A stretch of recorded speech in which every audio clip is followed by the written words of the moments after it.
Alright, here's my high pace, no BS, how to get online tutorial of GCSE. I'm gonna see how quickly I can just get everything out that I wanted to say.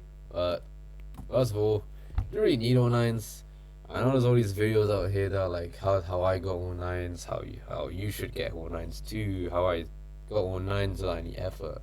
But it's not like it doesn't matter that much.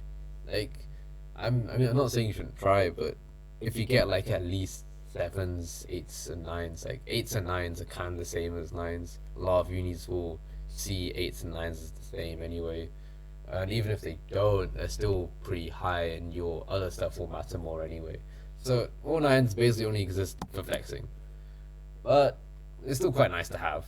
Anyways, the main things I'm gonna advise that I want to reiterate, either like just the stuff that I found most useful for me was actually tracking my study schedule, tracking what I need to learn, what I hadn't learned yet. Knowing your enemy is the best way to tackle it. So if you have like a high ambition, like getting all nines, which does require effort, you do need to understand what you need to do, what you're bad in, what you're strong in. And if you're able to track all of that using some kind of spreadsheet or some kind of timetable, task list, making sure you know what you need to do next at all times, you can this helps reduce your probability of burnout, but it also helps you make sure you know what you're about to do, so you're never bored or you're never stuck either. If you're able to plan things in advance, you're able to plan as much as you can. But even if things don't go to plan, make sure you're able to recover quickly, and not face burnout or pressure from yourself to have not done what you wanted to do. So don't worry if things don't go exactly to plan. As long as you're keeping stuff regular, it should be fine. But the best thing you should do is track what you need to do. And yeah, obviously everyone says do practice papers, do past papers to learn exam technique and timings and know how to answer questions and stuff. The exam technique, I'd say, is important for some subjects, not necessarily for all of them, but especially English and maths, and so whatever subjects are highly time pressured, I'd say I recommend knowing how the exams work for them, understanding what you need to do. So again, this is all about understanding your enemy, so it's easier for you to tackle it. Obviously, don't do all your past papers in one go. You start them. You can start them whenever, but try to leave some for right before the exam, so you're able to practice more stuff quickly. You're able to practice your timing and feel more prepared right before you actually take the exam. So do spread them out. And then also, yeah, once again, once you've done those past papers, mark your past papers, but then check your marks, check the mark schemes, check the exam reports if you want to. Although that's not super useful, but the mark schemes are where you get your marks. If you know how to get them and what makes you not get them, then you actually implement what you've gathered from that, then it can help your exam technique a lot. I recommend this in particular for sciences, so biology in particular was one where actually analyzing past papers and trying to understand what the examiner wants from you is very important and very useful. Yeah, so try and get a cycle of revision, past papers, self assessment, analysis, some kind of cycle like that going on. Work with others if necessary, or if you feel bored, uh, in all those aspects. Make sure you have something regular by February or March. You could start later, but I'd say that's a good time to. It's enough time that you are well prepared for exams, but not necessarily too far before where you'd get burned out. But yeah, that's the time period that I recommend. Okay, now we're gonna go over the subjects in specific. Um, yeah, English is all about technique, or it's more so about technique and preparing stuff in advance for the literature. but knowing what you're gonna do. So again, this is once again, it's more paper analysis, understanding your enemy. But in terms of actually writing essays or writing responses to your questions, I recommend the structures given by Mr. Everything English for both language and literature. Um, he recommends some strange stuff. I don't like his analysis or the idea that you have to like memorize a story for language. I disagree with those, but I'd say that his structures help me actually tolerate English for the 2 years of GCSE, as well as helping me like um, understand what to do, or at least what the examiners want from you. Also, I'd say once you have the structures that he recommends down, actually build on them yourself. Make your actual essays more organic than just a structure. You have different orders, have more integrated context, have integrated secondary points. So, but those are what he recommends is a very useful starting point for where you want to go from there. Um, in terms of literature specific stuff, obviously you know what you're gonna do, so I recommend picking stuff that you find useful, or picking quotes and poems that you think are easier to remember or are deeper in your opinion, that you like or that you find have better analysis. Um, and then just analyzing the hell out of them, keeping your analysis, learning your analysis, remembering your analysis, applying your analysis. Again, it's this kind of cycle that you want to be starting of writing essays, evaluating your own essays, which can be daunting, but you can compare your essays to other grade 9 essays, or uh, your previous essays, and see what's gone better and what do you need to improve on. Um, and then also, if you have a friendly enough teacher, then I guess you can ask them to mark your essays as well. But ideally, yeah, for literature, there's a bit more that comes in, obviously. So make sure you're ready with that, because you do need more marks and you do need to deal with different timings for the two papers. Maths is purely skill. You can't. There is not much content compared to other subjects, but you just need to understand everything. Um, yeah, so you just have to practice. There's plenty of resources online. There's a variety of different kinds of online practices, as well as um, just learning stuff as well from videos if you want to. But because obviously maths is the same everywhere, you can learn from stuff that isn't even UK based, as long as you know which topics you want to look at. So this is where your specification is very useful, because then you can work on specific topics rather than just your exam board. But yeah, obviously additional maths, you're gonna want to look at some A level resources as well, because of the A level topics that you do. So those will also come in handy.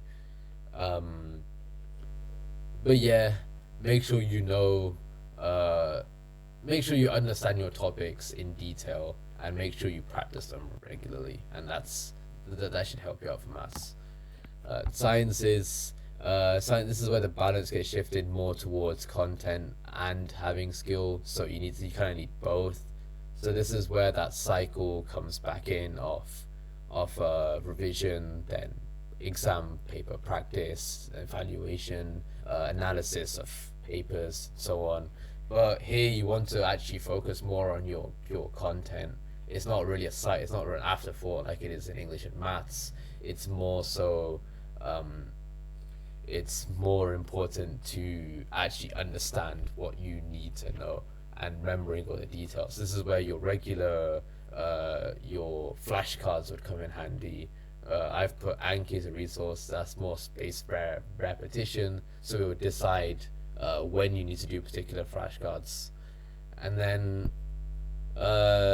yeah, there are channels like Cognito and Free Science Lessons that let you essentially have a whole lesson, like an hour's worth of lesson time. Basically, you reduce like a 5 minute video of watching and paying attention. Um, So you can get, I recommend that you go ahead so you can start doing more thorough practice in your sciences from earlier on, because you can do, if you just watch like some videos in class ahead of the topics that you're about to do, and then also practice like the Cognito website, or practice question sets, BBC Bite Size. There's all kinds of things you can do. So that's where science is, despite the large content load, I think it's still possible to cope with all that and get your nights. Languages, another one. It's this is where it's shifted, and once again more towards content. This is where you do need to start with your fundamentals in your language. Make sure you have your basic grammar down. Like say you're doing like a European language, you do want to know your tenses and your verbs. Those are usually prioritized by marking and exam boards. But also, um, this is where your flashcards can really help. So, yeah, once again, Quizlet and Anki come to mind. For practicing stuff like reading and writing, I found ChatGPT to be really useful because you can get immediate feedback on your grammar, uh, recommendations for different words and phrases to learn. Um, uh, yeah, it's compared to other subjects where ChatGPT can just make stuff up or do kind of what it feels like. Uh, it can be particularly, it's more useful in languages where a language is kind of just a language. It doesn't really matter what board it is or whatever hallucinations it makes. The language is kind of what it's designed to do. Yeah. Also for stuff like writing, you wanna know you wanna know structures and phrases, stuff like things that can help ease you into a speaking answer. Which I have mentioned that like I memorized them, but if you want to pad out time, if you want to pad out space on your page, then knowing some grade 9 structures, like finding like some kind of like idiom or complex phrase, or like some like in like some uh, conjunction or something like that, that can help link your points together or just exist to pad out your paragraph. Um, that kind of stuff is just like you learn that alongside your vocabulary, of course. And then, yeah, make sure you also prioritize that hard skill in your language. Some languages will have harder parts in like for example like some languages will have writing be the hardest part. Some languages will have listening or reading be the hardest part. Make sure you know which part you think is the hardest for you, but also which part generally tends to be the hardest in general when you go and do past papers, and focus on that. This matters a lot more in languages and other subjects because the skills applied for each section are often different. So you do need to make sure you can focus on that particular skill and iron that out. Here's other subjects I did. Um, Geography, I did Edexcel B, and I think this applies also to Edexcel A and AQA, but it's it's more about your timing and knowing how to answer each question than it is about knowing the content. You can get details wrong, you can, as long as you can get like exact figures incorrect, you can't really make stuff up, but if you heard something once and you just want to use that, as long as it's true enough, it'll pass. As long as it sounds right enough, it'll pass. And so that's the whole idea, is that you need to be able to answer the question more than you need to be able to recall so much information. Because often they'll teach a lot more information than you really need to know for geography. Yeah, Edexcel is also a really nice spec because for both A and B they provided model answers in this one like sheet that I found online. So you can learn all of your structures immediately. It explains them in detail, explains the examiner notes and responses regarding those. So you can practice answering your thing in time with the right kind of points and the right kind of things you need. And then yeah, paper three for XLB is always going to be on a fossil fuel rich country with forests because of the paper three topics. So this once again comes back to past paper analysis. You can compare between other papers and realize which countries could probably come up for paper three, and then you can predict, guess, work out you can learn extra details. You can be more familiar with their content, which can massively boost your success in that paper. And then finally, we'll look at computer science. Um, Go on to CS Noobs. They have the full course there. You can just learn and like just look at one of their pages, one of their lessons a day. Just read it. There's not a lot of content in computer science, which is quite nice. You just need to understand it, and again, and once again, it's just the kind of thing. Understand what OCR wants from you. CS Noobs has the outline quite nicely, I'd say. So that was a very useful, simple tool to learn all of the content. And then in terms of the programming side, the websites I used were Go Code It and W3 Schools. Go Code It has a bunch of tutorials like that like start from really beginner level coding all the way to what you need for GCSE and even A level really. Uh, it's very if you go from the beginning through there, you can comfortably learn everything that you need. And then stuff that you don't quite understand, you can go onto YouTube look at tutorials, or you can go onto W3 Schools, which has a bunch of guides on every single important function or uh, thing in Python that you need to know, or just in your programming language. If your school does a different one, it has a lot of different programming languages. So yeah, then this is general advice: don't burn out. Pay attention to lesson if you can, if your teacher's good. Otherwise, you're gonna have to learn stuff at home. Find a way to study that works for you because there's still plenty of time, at least at the moment. So see if you can try out different stuff for marks. Try out all kinds of things. Obviously, I've mentioned different resources. Try every single one. See which ones you like more. See which ones you don't like. Find the ones in other videos that I haven't mentioned. Find the other people's strategies and practice as many as you can. Try them all out. Find the one that you like the most and stick with that. And yeah, most of all, practice everything. Practice. It's not just about skills like I mentioned for like English and maths. You also need to practice your knowledge recall. You need to practice the things that you're memorizing word for word, uh, regardless of the subject. Make sure you practice every part of your thing, and make sure you start early and become confident in your subject before you take the exam. Okay, any questions, ask in the comments. I'm going to bed now.